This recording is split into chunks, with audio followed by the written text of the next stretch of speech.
Welcome to this week's Down Home with Tina. I am your host, Tina Thompson, and I have to tell you all, I'm having an absolute blast getting to host the show, and I hope you're enjoying it. I've had so many awesome and amazing guests. I've got a couple that is coming up today. Today's show, I'm going to have the executive director, Lisa DeGeeter, with the Harcum House. They have an event coming up, and then also I'm going to highlight a veteran that is right here from the area, and talking about somebody who's got stories. They are never ending. As a matter of fact, he's got a book that he's written. We're going to find out all about that in a little bit, but Randy Groff is going to be my guest. But before I get to that, I had a little story I wanted to share with you. If you are a native of Lancaster, or even if you are newer, I guess, to the area, you're going to know exactly where I'm talking about. So over on Main Street, there is where it goes from 2 lanes to 1 lane when you are going westbound. Okay, and I don't know why, but every single time it seems either somebody, and I'm guilty of this because I don't know why, being from here, I know that is going to merge into 1 lane right after I think it is Pleasant Road there or something like that. But anyways, it's just before Maple Street is where it merges. So the other day I was taking my daughter to the doctor's earlier in the morning, and there were some cars at that light. And I was like, okay, are they gonna go or are they gonna let me go? What's going on? So anyways, we go through it and that car sped up to scoot in between me and the car that was in front of me. And I thought, okay, patience today, because I just don't know why people get in a hurry sometimes. So I looked at my daughter and I said, positive quote, I don't care if it's a funny story, whatever it is, just make me laugh to help me get my day started on a positive note. This is what she said to me, you all, and she's 14 years old, so I want you to keep this in mind. She said, never get so comfortable in pain that you forget happiness is still an option. So, never get so comfortable in pain that you forget that happiness is not an option. Happiness is always an option and a choice. Don't go anywhere, we're just getting started. You're watching Down Home with Tina.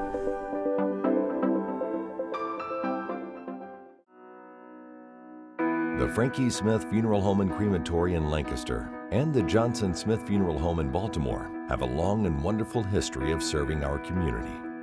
Feel free to give us a call at 740-653-0652. Stop in and see us at either of our 2 locations, 405 North Columbus Street in Lancaster and 207 South Main Street in Baltimore. Respect for tradition, regard for change.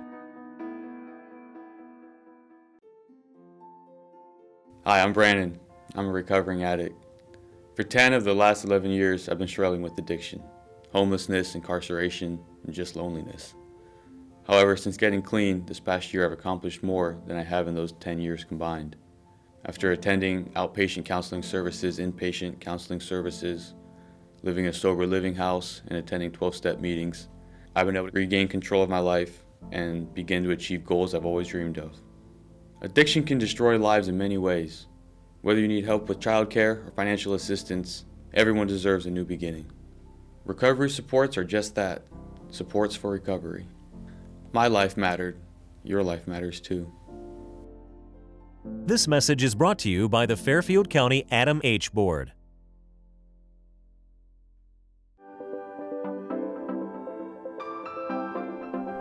Welcome back to Down Home with Tina. I have somebody who I had just met. Sometimes I'll say old friends. Well, hopefully she'll become a new friend of mine. Lisa DeGeeter, she is the executive director of the Harcum House. And I'm really excited too because I know this much probably, Lisa, about the Harcum House.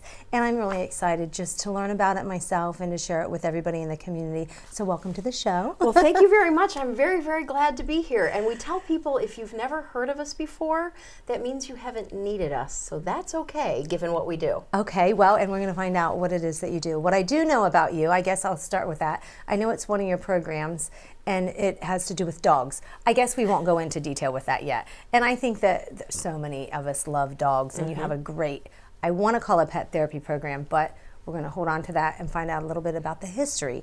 You said if somebody doesn't know about the Harcum House, why is it that they wouldn't?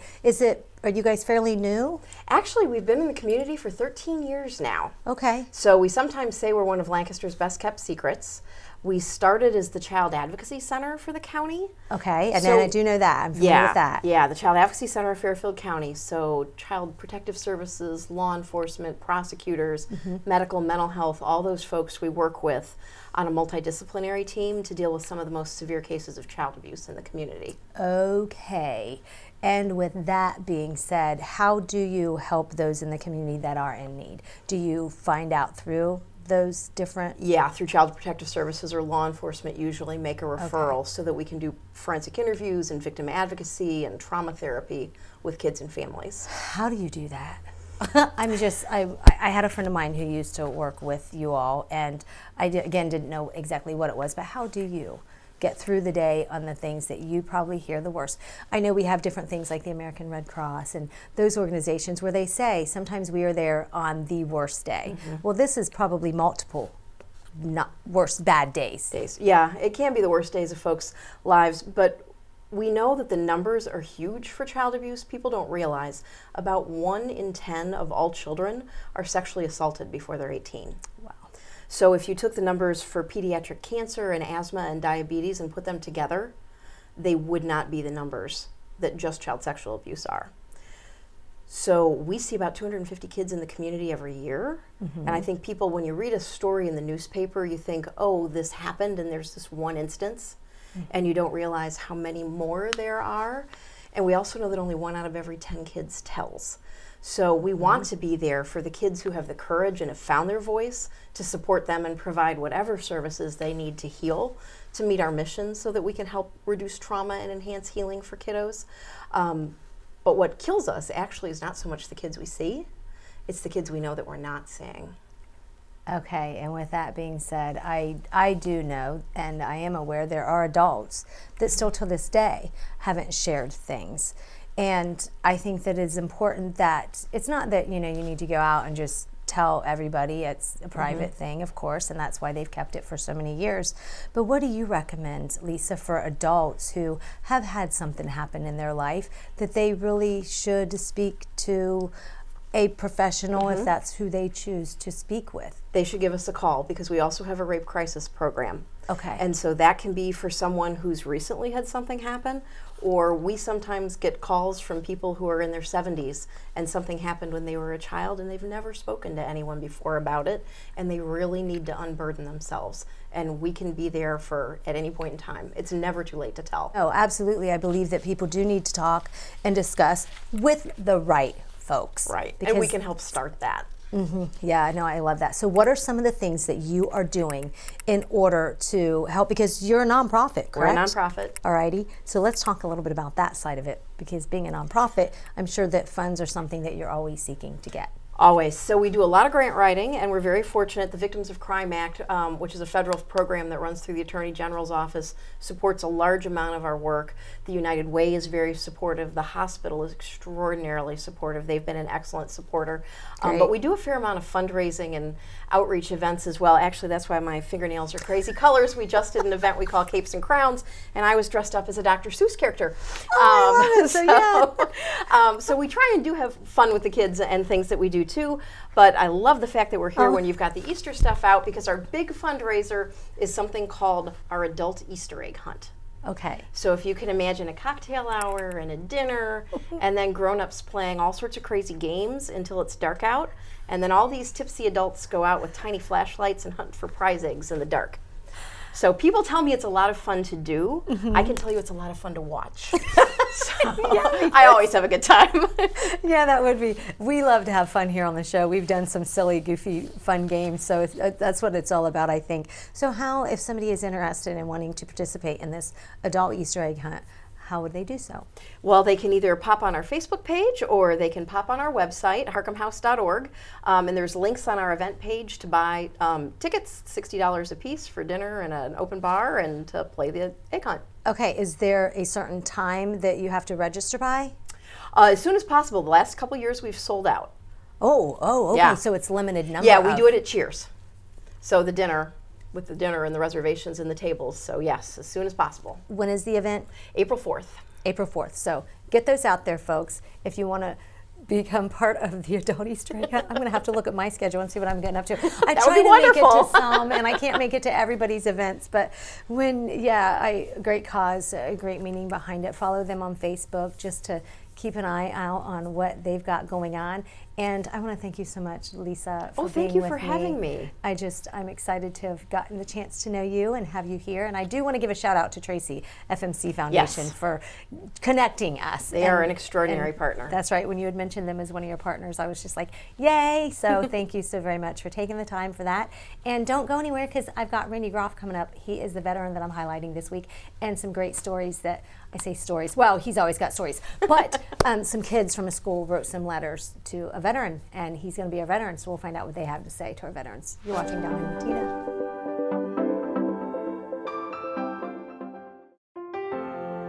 Dagger Law has been part of the Lancaster community for more than 110 years. This is where we live and work. You'll see us at festivals, sporting events, and all around town. We consider our clients as friends, and we walk alongside you through challenging times. Whether you're a growing business, a changing family, facing litigation, planning your future, or dealing with land issues, we're right here. We are local. We are trusted. We are experienced. Dagger Law.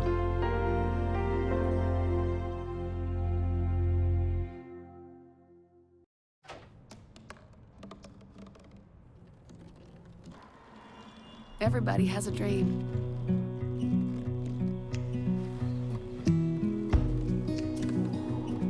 Mine was to see the ocean. And with a little help, I made it.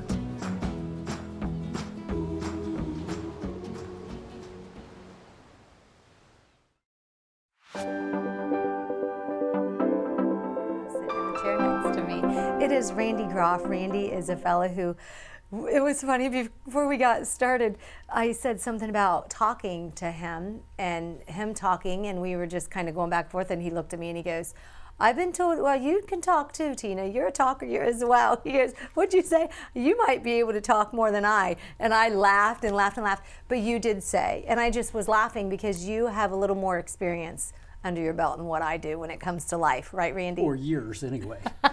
Years, just a few. A lot more years. That's right. Randy, I have known Randy, my goodness, it goes way back, because you used to be involved, very involved, the chair for the Lancaster 4th of July, chairman. Yes, parade. And I remember when you were on radio, we would sit and talk about the 4th of July. Yep. And I said to a friend of mine the other day, I go, I've got Randy coming on. And I said, I only need to ask him one question, and he'll just go with it. Because you are so interesting. That's why I say that, Randy. And I love that, because you have done one of the few that may say that. So no, I love stories. I love hearing about people and their experiences and the things that they're doing. And you are always doing. And I honestly don't even know where to begin, other than when I found out that you were writing a book about your life. And it started, I'm not even going to assume that it started. I started seeing some of your stuff on Facebook. And then, I think since then, you have done even more. And that is writing the stories of Randy Groff's life. Tina, I probably have former teachers rolling over in their graves just at the thought that I could write 21 chapters on something, over 50,000 words. And they're going, this is the guy that wrote his book report on the phone book. Who is this? So, Yeah. Yes, I did some writing. I had, actually, when I was putting it on the Facebook, I was putting it primarily where classmates were responding. And it was kind of giving me encouragement to go on. Yeah. And it's something that I said I would never do. But I had a daughter who, for 20 years, would nag me about writing my story about, the Marine Corps and Vietnam. Mm-hmm. And for 20 years, I kept saying, no, never going to happen. Not going to happen. Is it because you were not a writer, or so you thought you weren't a writer? Well, I'm not a writer. But, the bottom line is, put 'em up. She was nagging me for 20 years.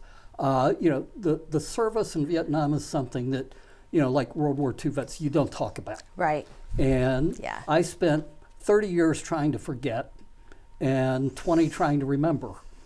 Wow. You see, faces in your dreams or nightmares, whatever some want to call them.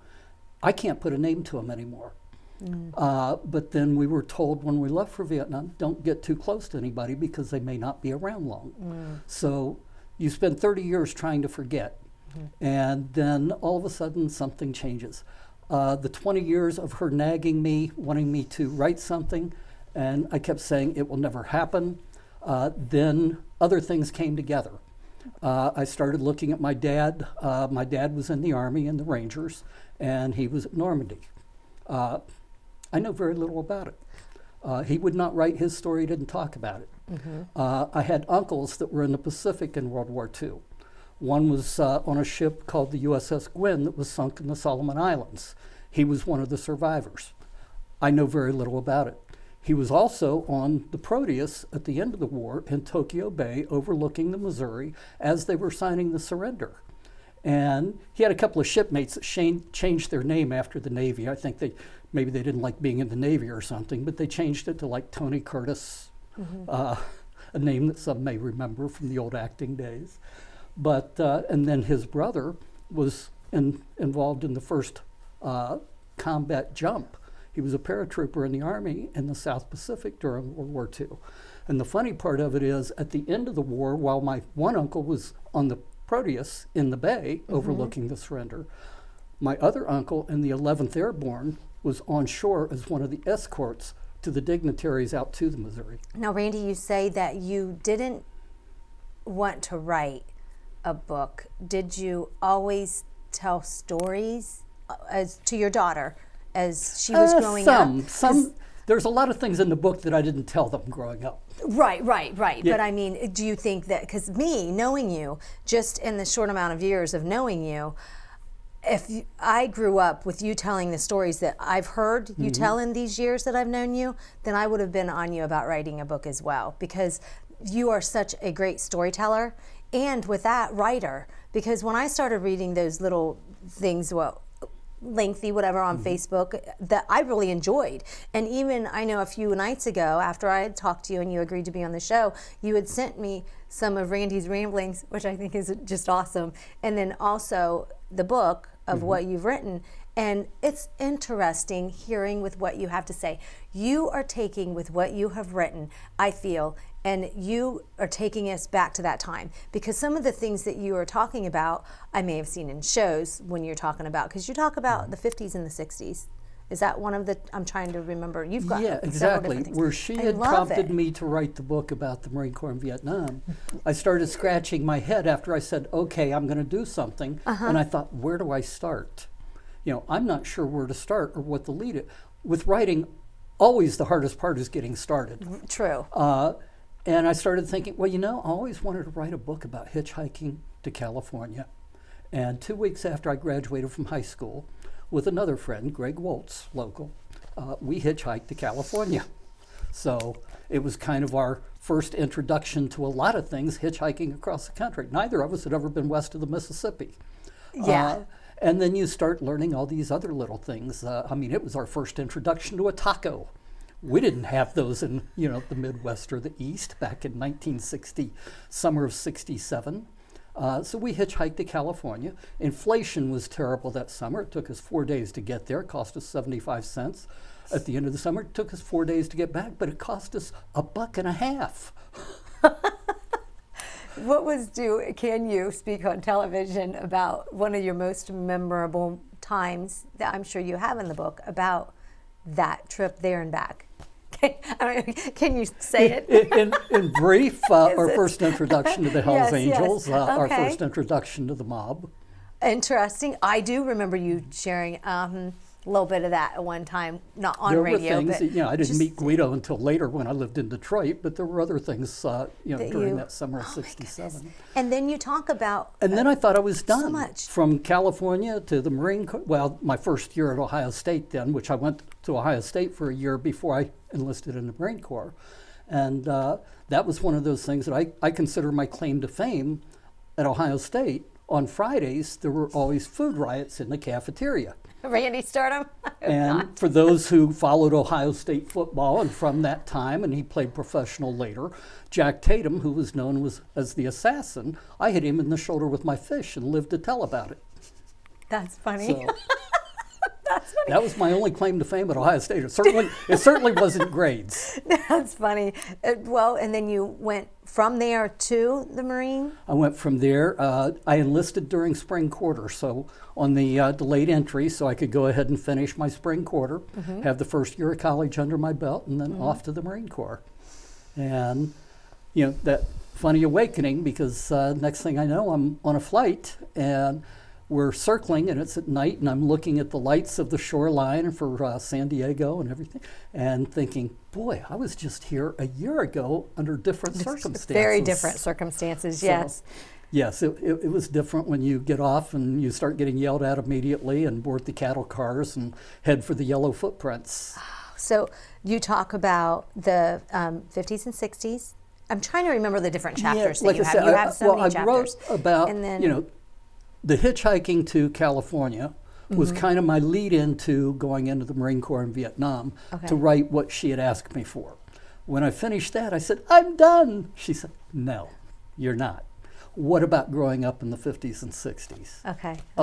Well, I guess I'll back up and do something on that. And so I started with something on that. And it's not really just about me, it's about the times too, what was happening during those various periods. And then I also thought, I'm writing this for my grandchildren. I love that. I just many love of that. which number 13's on the way in June, but most of them will never live in Lancaster or Fairfield County, and they're not going to be here. So I thought I'm going to go ahead and back up and put just a short preface, 5 or 6 pages, on the history of this area and the fact that our family has been in this area for more than 200 years. So based on that, I want to tell them a little bit about the area. I think that is just awesome, because you are leaving them a legacy of you and your life in a way that I don't even know anybody that I've ever met that has done that for their grandchildren. And you have got pieces of it, again, that I know your grandkids, because they are personally, of course, directly related to you.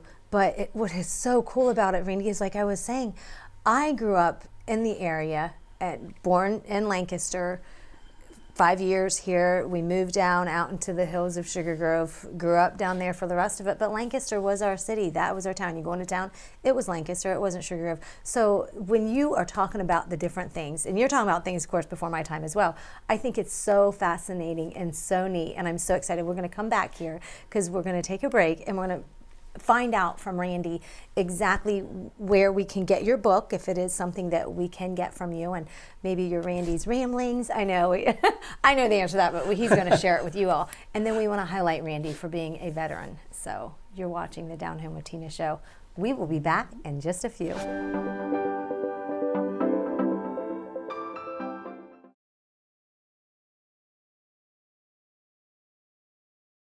We go above and beyond to help. Our people make the difference. It's a hometown bank. It's located here in Fairfield County.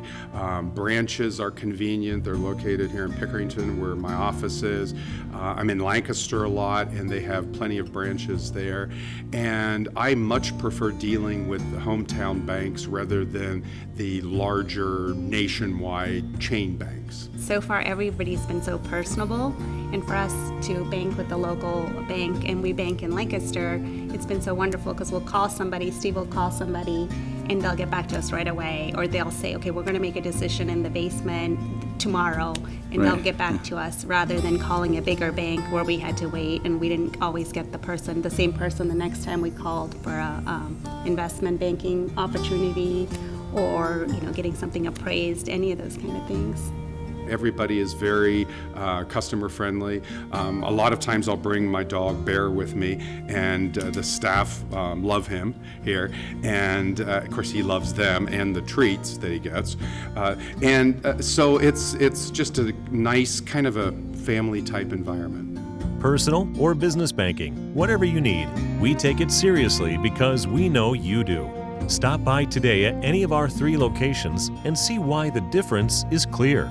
Fairfield Federal Savings and Loan specializes in banking that revolves around you. Member FDIC, Equal Housing Lender.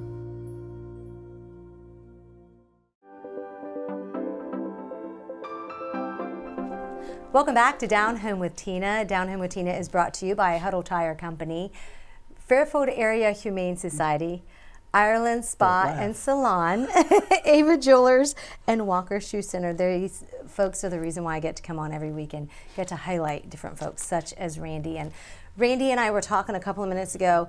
He said that he is not quite sure what extent it will be that he will publish, if he publishes the book.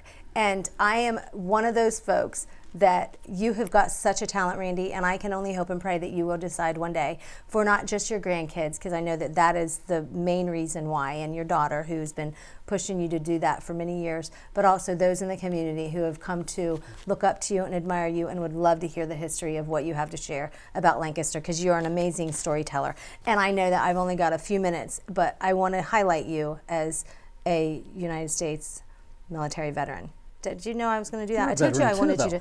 I am, but that's okay. I don't need to be highlighted. We should talk about you sometime. Nah, we'll just leave it all about you. Talk about Tina. This is from Ireland Spa and Salon. Can I turn this around and let's talk about Tina? I hope that one day, no, that you'll take time. This is a certificate to you from Ireland Spa and Salon. Okay, so you go over or your lovely, beautiful wife, Ava Jewelers. They have also got a certificate, yes, that you can use towards a purchase there. And then Walker Shoe Center. Three great folks in the community, and there's some history right there, I know, with Walker Shoe. Absolutely. They've been around for a long time. I can remember taking our kids there. Phil Walker's. I think I got my first pair of shoes there. My mom did. She said one of my feet were just a little smaller than the other, so one of my feet, a foot of my two out of my feet was smaller. One was a foot? Was smaller, so we got special shoes for me. So I had some kids. I asked Tracy Mahler, Rushville Middle School, if she would have some of her kids write a letter to a veteran, just to let you all know how special you are as a veteran. So this one is Peyton. Dear veteran, I will never fully understand what you went through, but I do recognize and appreciate and honor each and every sacrifice you made for our country. You truly are so brave in all you do.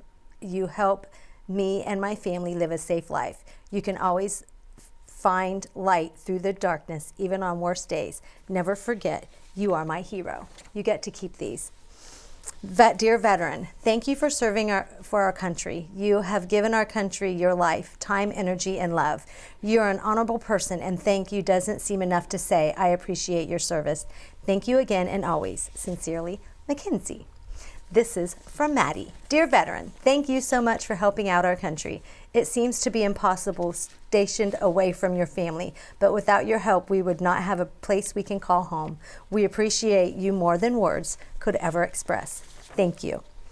And then this is Darian. Dear veteran, thank you for serving in our military and keeping us safe. It means a lot to me, especially since I have a veteran in my family.